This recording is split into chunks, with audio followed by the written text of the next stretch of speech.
Assalamualaikum warahmatullahi wabarakatuh. Saya Renando tim 192-121-002 dari kelas HKI 5A yang kebetulan mendapatkan tugas untuk menafsirkan ayat tentang wudhu. Di sini saya akan menafsirkan surat Al-Maidah ayat 6 yang berisi juga tentang wudhu. Oke, ayatnya yang seperti itu. Ya ayyuhalladzina amanu iza kuntum ila salu faghsilu wujuhakum wa aydiyakum ilal marafiqi wamsahu bi ru'usikum wa arjulakum ilal ka'baini wa in kuntum junuban fatahharu wa in kuntum marda aw ala safarin aw ja'a ahadum minkum minal ghaiti aw lamastum nisaa lam tajidu ma'an fa tayammanu sa'idan tayyiban famsahu bi wujuhikum wa aydikum min ma yuridullahu liyaj'ala 'alaikum min haraji wala yuridu liyutahhirakum waliyutimani matahu alaikum la'allakum tashkurun, yang artinya, hai orang-orang beriman, apabila kamu hendak mengerjakan sholat, maka basuhlah mukamu dan tanganmu sampai ke siku, dan sapulah kepalamu dan basuh kakimu sampai ke kedua mata kaki, dan jika kamu junub maka mandilah, dan jika kamu sakit atau dalam perjalanan atau kembali dari tempat buang air, haus atau menyentuh perempuan, lalu kamu tidak memperoleh air, maka bertayamumlah dengan tanah yang baik atau bersih, sapulah muka dan tanganmu dengan tanah itu. Allah tidak menyulitkanmu, tapi Ia hendak membersihkanmu dan menyempurnakan nikmatnya bagimu supaya kamu bersyukur. Ayat dari surat Al-Maidah ayat 6. Dalam ayat ini Allah menggabungkan antara bersuci dengan air, bersuci dengan tayamum. Dalam ayat ini dijelaskan mengenai syarat-syarat dan tata cara bersuci dengan air dan tayamum. Banyak pula berbagai macam hukum yang bisa kita dapat atau kita gali dari ayat tersebut. Hanya akan menyebutkan faedah-faedah atau pelajaran penting yang bisa kita ambil dari ayat dalam surat Al-Maidah ayat 6 tersebut. Saat ini saya akan menyebutkan faedah-faedah atau pelajaran penting yang bisa diambil dari ayat wudu dan tayamum yang saya ambil dari pembahasan Syekh Abdurrahman bin Nasir As-Sa'di rahimahullah. Yang pertama, bersuci dari hadas besar dan kecil merupakan syarat sah sholat, karena Allah berfirman, iza kuntum ila salu faghsilu, yang artinya apabila kamu hendak mengerjakan sholat maka basuhlah. Dua, bersuci tersebut berlaku untuk sholat secara umum, baik sholat fardu maupun sunnah. Setiap sholat dipersyaratkan bersuci atau diwajibkan untuk bersuci dengan cara wudu atau tayamum. Lalu yang ketiga, dibutuhkan niat kalau bersuci karena Allah Ta'ala berfirman, ya ayyuhalladzina amanu iza kuntum ila salati faghsilu wujuhakum, yang artinya apabila kamu hendak mengerjakan sholat maka basuhlah mukamu. Ayat ini menunjukkan bahwa niat bersuci karena ingin melaksanakan sholat. Bisa jadi orang yang bersuci berniat untuk menghilangkan hadas atau bersuci dengan niatan untuk melakukan sholat atau untuk niat kedua-duanya.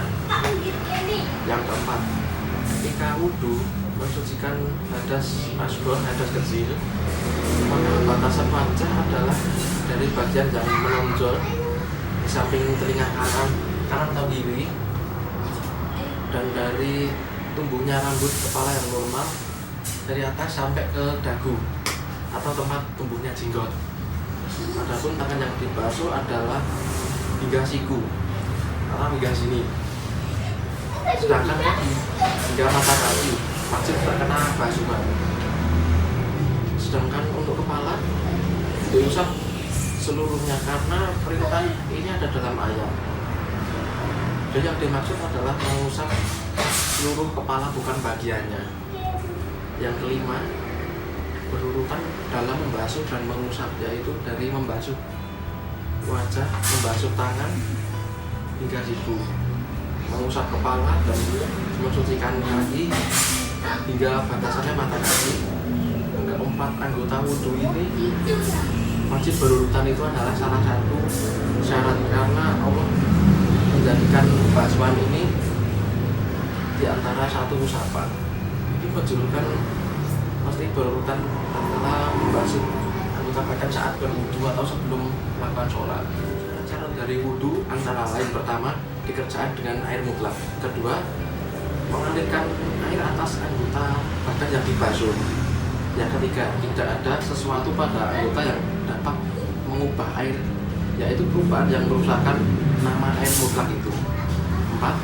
Pada anggota wudhu tidak ada sesuatu yang menghalangi antara air dan anggota badan yang dibasuh. Contohnya seperti jam tangan dan cincin, sebaiknya dilepas dulu sebelum melakukan wudhu. Yang kelima, dilakukan sudah masuk waktu sholat bagi orang yang selalu berhadas. Kemudian sunnah-sunnah wudhu. Yang pertama adalah membaca basmalah sebelum mengambil air untuk membasuh muka sambil berniat wudhu. Yang kedua, membasuh telapak tangan sampai pergelangan, dicuci dengan air yang suci sebanyak 3 kali, lalu berkumur dan beristisya atau menghirup air ke dalam hidung. Dan sunnah mengerasa berkumur dan beristisya bagi yang tidak berpuasa, dan makruh bagi yang berpuasa sebanyak 3 kali. Kemudian istinsar, membuang air dari hidung dengan meletakkan jari telunjuk dan ibu jari tangan kiri di atas hidung. Jika di dalam hidung terdapat kotoran yang keras, hendaklah dikeluarkan dengan jari kelingking tangan kiri. Kemudian mengusap kedua telinga bagian luar atau dalam hingga gedang telinga dalam. Mengusap telinga harus menggunakan air yang baru, bukan air yang habis digunakan untuk mengusap kepala. Kemudian merenggangkan jari-jari kedua tangan dan kaki jika menghalangi masuknya air ke sela-sela jari. Caranya dengan cara meletakkan bagian dalam pada salah satu telapak tangan di atas telapak tangan yang lain sambil masukkan jari pada tangan yang lain. Dan caranya pada saya adalah meletakkan, kemudian merenggangkan jari-jari kedua tangan dan kaki jika menghalangi masuknya air ke sela-sela jari, lalu menggerakkan cincin agar sampai pada bagian bawah jari jika menggunakan cincin.